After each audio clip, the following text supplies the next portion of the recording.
And this is a thing we talked a lot about last year, and this goes to the OLED discussion too. So we'll come back to, I'll bring it home in a sec. Let's talk OLED. Um, we've gone hard on OLED with our desktop monitors. It is no secret that we love OLED at We do. ROG, right? But on the Ally, the calculus is different. We talked about this in more detail last year in our Q&A, and so I won't go quite as deep today, but we're in a similar boat. We did look at OLED again this year. We did some R&D and prototyping with OLED, but it's still not like where we want it to be when you factor VRR into the mix. And we aren't willing to give up VRR. I'll draw that line in the sand right now. I am of the opinion that if a display doesn't have variable refresh rate, it's not a gaming display in the year 2025, as far as I'm concerned, right? Like that's a must-have feature. And OLED with VRR right now draws significantly more power than the LCD that we're currently using on the Ally, and it costs more. So when we look at what people are buying in the handheld market right now, right, both in terms of what they've, like the sales of our devices and kind of what we see from competitors and stuff too, it's pretty clear what price bands people are willing to buy a device like this in. Because remember, it's a secondary device for a lot of people. It's not their primary device.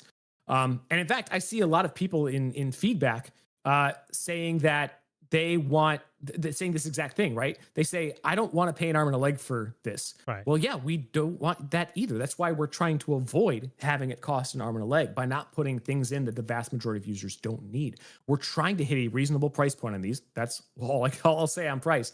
So you have to put kind of your expectations in line with the market and what we're doing here. So putting 32 gig OLED, Z2 Extreme, all of those extra bells and whistles would cost a lot more than the price bracket you guys are used to on the Ally. Yeah. And the vast majority of users are not willing to pay what that kind of a device would cost. In fact, it is very, very clear that when we look at what people want, they value a few things above all else right now. They want battery life, they want more performance, and they want a better software experience, right? Those are by far the biggest pieces of feedback that we are still seeing on these devices. And so we put all of our efforts into those things this year. That's why we are going so hard with this Xbox partnership. That's why we worked with AMD to develop these Z2 chips geared toward efficiency along that full wattage spectrum.